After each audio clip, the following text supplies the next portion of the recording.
Hello po, good afternoon po mga ka-EBL. Dito na naman po tayo. Ito na naman po yung kaibigan nyo po, si Emil po ng EBL Cebu Motor Traders. Welcome to our channel po mga ka-EBL. Talagang nagpapasalamat po ako sa inyo kasi sa suportang pinapakita nyo po sa amin. Hindi po kayo nagsasawang manood po sa mga video po natin. So, mga ka-EBL, today po, ngayon po is Saturday. Anong oras na ngayon? At 2:30 in the afternoon. So, i-shout out ko lang po si Sir Leonardo Niniza po na naka-base po siya sa London. So, kung 2:30 ngayon, kasi advance po tayo ng 8, so nasa 7 o'clock po sila ngayon or 8 o'clock ng umaga. So, yung mga kababayan ko po dyan, kababayan natin dyan po, na nasa United Kingdom, dyan po sa London, yung mga, especially po kay Sir Leonardo Niniza po, dyan po siya nagtatrabaho, but taga Bohol po siya, dito po sa Sagbayan, dito po sa sa Bohol po. So, Sir Leonardo, ito na po yung unit natin. Sinasabi ko po sa inyo na iba-vlog ko po today. Maraming salamat po sa pagtatrust niyo po sa akin. So, ito talaga is wala po tong cutting na unit. Yung kuan nito, Alvin, yung chassis nito, but yung cowl may cutting po. But yung chassis, wala po yung cutting po, mga ka-EBL. So, Sir Leonardo, thank you so much. Kahit hindi niyo po ako nakikita in person, actual, yung mga kamag-anak niyo po, hindi po nakapunta dito sa Cebu, but still, nag-trust pa din kayo sa akin. So, ito na po, ipapakita natin to, Alvin, sa kanya, itong order niya na Suzuki Scram 4x4 5-speed. Ito po ay complete recon unit, Alvin. Nag-change oil tayo nito. Wala tong problema sa makina, walang usok. Chinek natin talaga yung mga spark plugs nito, yung high tension wire, yung distributor cap, Alvin, at saka yung oil filter, fuel filter, pinalitan natin to, mga ka-EBL. Tapos chinek natin to yung mga brakes, Alvin, yung sa kanyang mga clutch lining, wala pong problema, Sir Leonardo. So, again, mga ka-EBL, ipapakita namin to sa inyo, itong Suzuki Scrab natin na 4x4 ni Sir Leonardo Niniza po ng Sagbayan Bohol. Yung mga taga-Sagbayan po dyan, kumusta po kayo lahat dyan? Kakilala ko po yung dating mayor nyo po dyan, mga Borja po. Again, samahan nyo po ako. Tara! So, ayan. Ito na po, mga ka-EBL. I'm so excited po talaga to na ipakita po sa inyo. Itong Suzuki Scram natin na 4x4. Ito talaga yung pinili ni Sir Leonardo na color. Ito po ay high silver gloss, urethane paint. Anzal yung kuha nito, Alvin, yung brand natin ng pintura. Tapos nilagyan natin ng decals po. Alvin, pakita natin itong kuha niya, yung pintura natin. Ito po, mga ka-EBL, ay complete recon unit po. Yan po. And of course,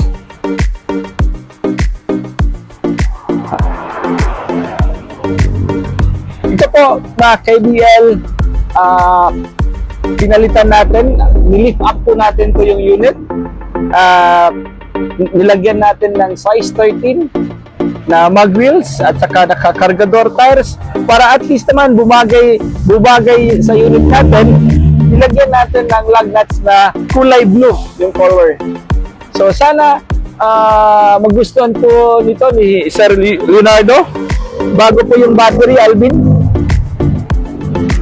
Dito pa. Ito po yung under chassis natin, mga ka-EBL, wala po tong cutting. Yan. Wala yung cutting. Ito talaga ang gusto ni Sir Leonardo. Tapos, ito, naka-rubberized po to, mga ka-ABL. Yan. Ang ginamit natin, itong Roberlo na Siltex po, na ginagamit natin galing sa Spain po. Ayan, tapos pakita natin dito, Alvin, yung, yan. Dito po, mga ka-ABL sa atin, kahit hindi nyo po nakikita yung unit na actual, kahit yung mga order natin. So, we see to it po, mga ka-ABL, na pag na-deliver natin to sa mga client natin, sa mga buyer natin, sa kanilang lugar, talagang hindi po sila magsisisi na dito sila kumuha sa atin sa ABL po, mga KBL. So, maraming salamat po sa mga feedback po ng mga nakakuha na sa amin, na nire-recommend po kami sa kanilang mga kaibigan. Hi ko lang po, shout out ko lang po kay Sir Ronald Sitoy ng Meridal, Leyte. Dati kumuha po siya sa atin, Alvin, ng Mazda. Siya po yung nakakuha sa atin ng Mazda Bongo WL na single tire doon po sa Meridal, Leyte. Ngayon, kasi isa siyang seaman po, mga ka-ABL. Magandang hapon po, Sir Ronald. This week po, kumuha na naman siya sa atin ng Mazda Titan po, na 4x2 na bagong unit lang natin, Alvin, di ba po? So, yan po, mga ka-ABL. Pakita natin dito.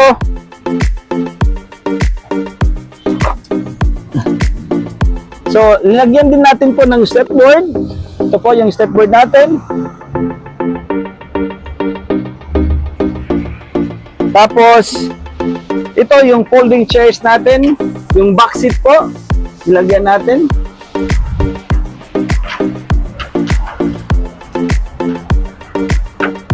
So, ginawan din natin to yung Roberlo din, Alvin.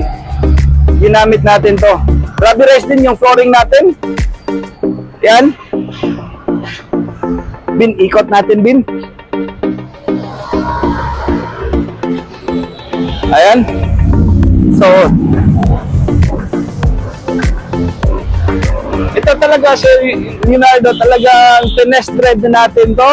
Ginamit-gamit natin to para matest talaga natin ang unit. Kasi alam ko dyan sa Bohol, yung dyan sa Sagbayan, medyo ang inyong lugar diyan, yung terrain is patangas. So, rest assured na wala tong overheating po, mga ka-ABL, Sir Leonardo.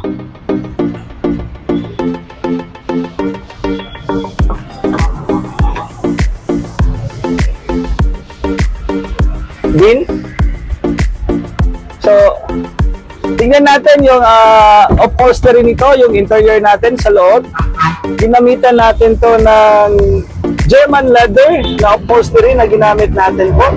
Yung kulay natin ito is ito yung brown, kasi binagay din natin to sa body color ng unit po.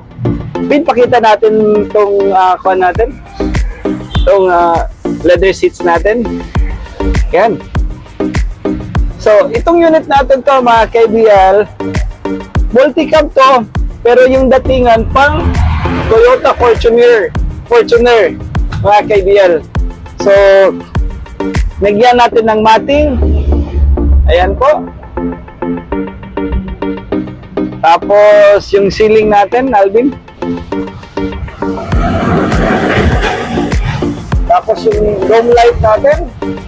Ayan po. Tapos, mayroon na itong bagong stereo at saka lagyan din natin ng speaker po, mga KBL. So, i-check natin yung makina nito kung okay ba yung under ng unit natin, Alvin. Uy, one click. Ayan. So, one click lang po. Tapos, pinalitan natin ito, Alvin, ng belt.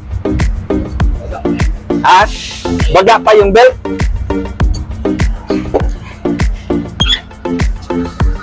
Wow, dito ka, Alvin.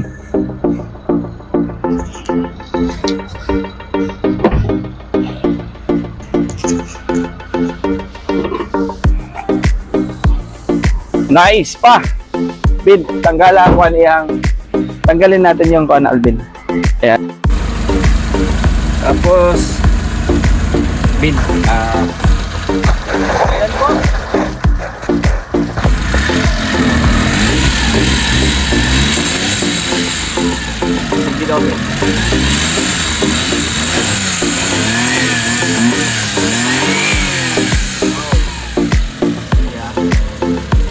So, ito po ay bago pong oil natin. Bagong change oil po ito. Ayan po. Bagong change oil po yan mga kaibigan. Bin, sige daw. Tagaan natin gasolina.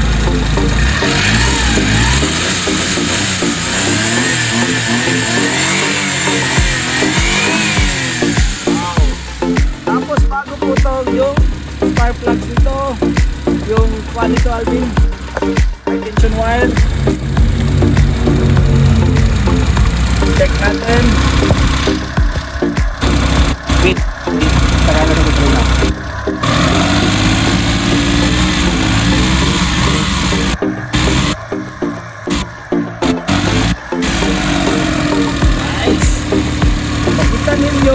Wala good na kanang pressure sa iyahang makina. Ayan. Ayan.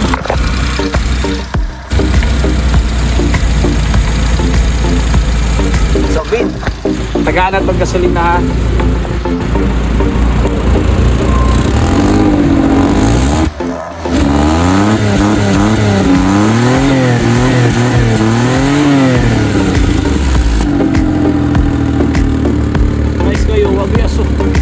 No? Sige, Ben. Isa pa.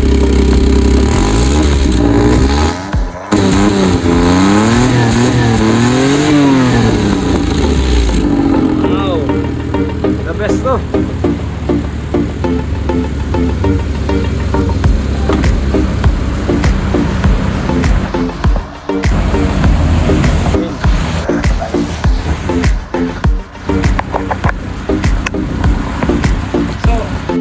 Ayan po mga kaibigan, narinig nyo po yung unit natin, yung andar ng makina.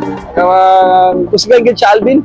So wala gud tayo pisik sa iyahang, ang iyahang gitanggal na to ang iyahang engine oil, yung oil cap niya, tinanggal natin. So wala po yung makikita natin na parang pressure ng makina. So good talaga yung makina nito.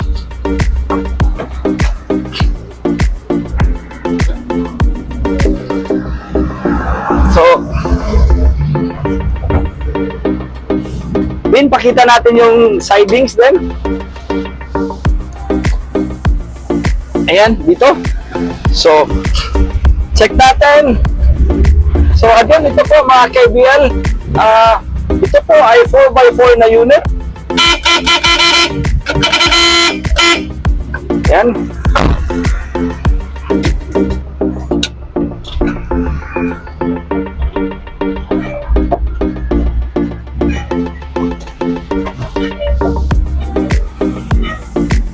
Wow.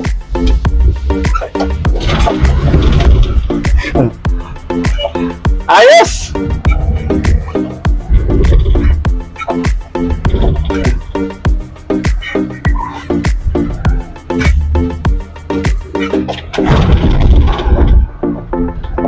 Wow. Ayos, Ben. So, Ben, check natin yung wiper niya. Yan.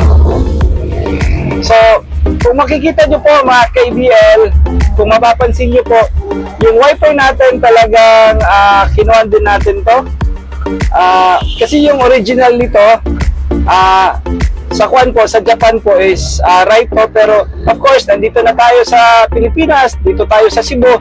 So, ginawa natin, transfer natin to sa left hand po mga KBL. So, ayan. Dito na side para at least kasi pag nilagay mo pa din sa ni-retain mo pa din sa right yung wiper, talagang maninibago po kayo.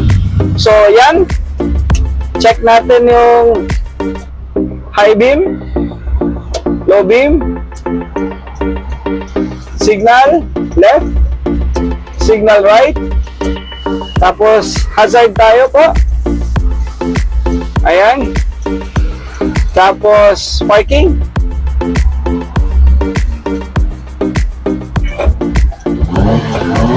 Bin, ayos gyud ni nga unit. So, I hope nga dili magbahay ni si Sir Niniza na diri siya nagkuha sa ato sa EBL.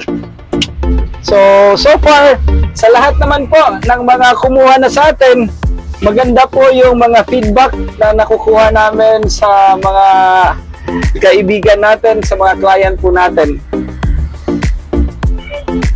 So, ang gandang unit, parang ang gaan niyang i-drive.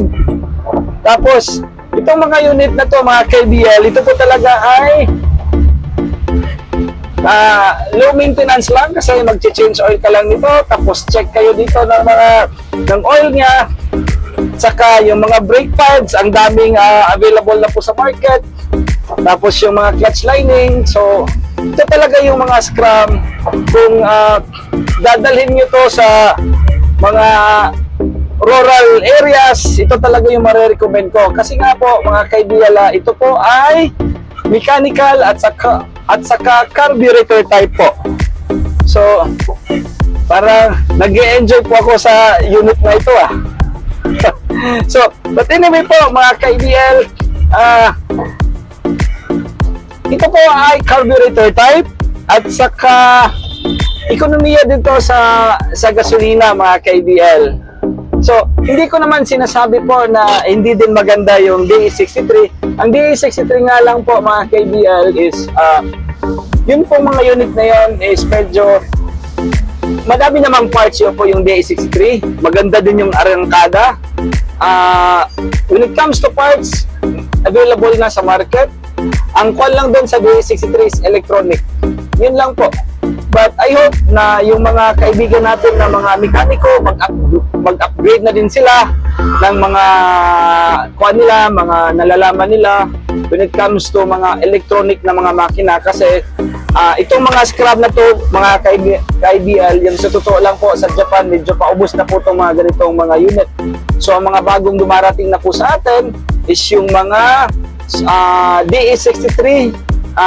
Yun po, ang model po niya mga DE63 is nasa 2006, 2007 pataas doon po sa Japan. So, but itong mga unit na to, mga ganitong mga scrum, talagang proven and tested na po to talaga sa daan natin. Dito po sa Pilipinas, yung iba nito nasa 12 years na, yung iba 20 years na. In fact, mayroon kami nitong mga unit, mayroon kami unit na ganito. Ginagamit po sa catering namin. Kuwan na sa amin, 12 years na po mga KBL. So nagpapasalamat po ako, talagang ito talaga yung scrum is maganda yung performance po talaga nito. Yun nga lang yung 63 maganda din yung DE63, totoo lang po kasi mayroon akong 63 dito at saka mga scrum na binebenta natin. So may nagsasabi po kasi sa amin na mahal daw yung unit namin na nasa 200 plus of course mga KBL. Yung tayo po ay isa po tayong importer, nagbabayad po tayo ng right tax at saka meron po tayong nirerentahan na yard, meron tayong nirerentahan itong display center natin at saka alam niyo naman po dito po sa Cebu, ang kada po dito, ang mahal na po ng renta, tapos yung meron po kami mga tao at saka we abide talaga the law dito sa atin. We pay the government taxes po. At saka dito po sa amin, yun yung sabi ko sa mga client namin, yes, meron naman mga mura talaga na mga unit, but yung mura talaga, yung mababa yung price, hindi nyo lang alam, dun kayo napapamahal. Sa totoo lang po. Dito sa amin po, pag nakita namin na hindi magandang unit, kailangan namin palitan yung mga parts, kailangan namin i-overhaul, pinapalitan namin, ino-overhaul po namin. So, yun nga lang yung integrity namin, ayaw po namin masira sa mga clients po namin. Tayo po talaga ay isang legit company, isang legit dealer, isang legit na importer po mga KBL. So, pwede din kayong tumawag sa amin sa number namin na 0917 8742795 or pwede din kayo mag-message namin sa FB page natin, sa EBL Cebu Motor Traders, or manood lang kayo dito sa YouTube channel natin. So, maraming salamat po talaga sa mga followers natin sa YouTube channel natin, at saka sa mga naniniwala po, sa mga taong naniniwala po sa amin. Alam ko mga ka-IBL na ang dami po talaga scammers po ngayon. But ako, I'm so grateful lang po talaga. Hindi lang ako, yung mga tao namin, yung mga nagtatrabaho namin, kung sa Bisaya pa, ang among pagnegosyo, mga ka-IBL, is diniyos gyud ni siya. Wala mi binuang, musulti ni kung unsa gyud ang tinuod, kung naamang gani problema sa unit, musulti gyud mi. Wala mi tinatago po dito mga ka-IBL. So kayo po mga ka-IBL, nanonood po sa akin. Alam ko hindi niyo po ako kilala, hindi niyo po ako na-meet sa in person, but I'm so grateful lang po kahit hindi niyo po ako nakikita or na-meet, naniniwala pa din kayo sa amin. So, yan lang po yung promise ko po sa inyo, na kung ano yung mga sinabi namin, kinumit namin, we will deliver it po sa inyo na maganda po mga ka-IBL. So, nagpapasalamat din ako sa Diyos. Alam ko, hindi ito sa amin. Ito po ay, kung sa Binisaya pa, pagbuot yun din sa Ginoo sa tanan, kay nga no good taon mo, mutuo mo na ako na makitaan ra ko ninyo sa YouTube, sa inyong TV, tungod yun din sa Ginoo. So again, mga ka-IBL, maraming salamat po sa ating Panginoon, Papa Lord, Mama Mary, mahal na Senior Santo ninyo. Thank you so much po sa inyong lahat. Sa mga pinapadala nyo pong mga kliyente po sa amin. Thank you po. So again, happy weekend po mga ka-IBL. So bukas ng umaga, it's Sunday po. Huwag nyo pong kalimutan magsimba. Salamat po mga ka-IBL po. We love you. Thank you po.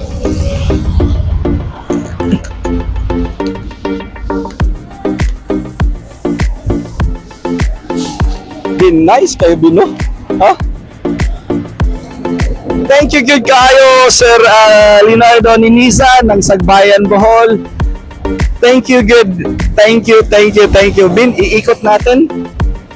Salamat good kay mo sa imuhang pagsalig sa ako agad sa mo ang team sa EBL. And I hope na dili magmahay ang imuhang pamilya nga makadawat ani diya sa Sagbayan, Bohol.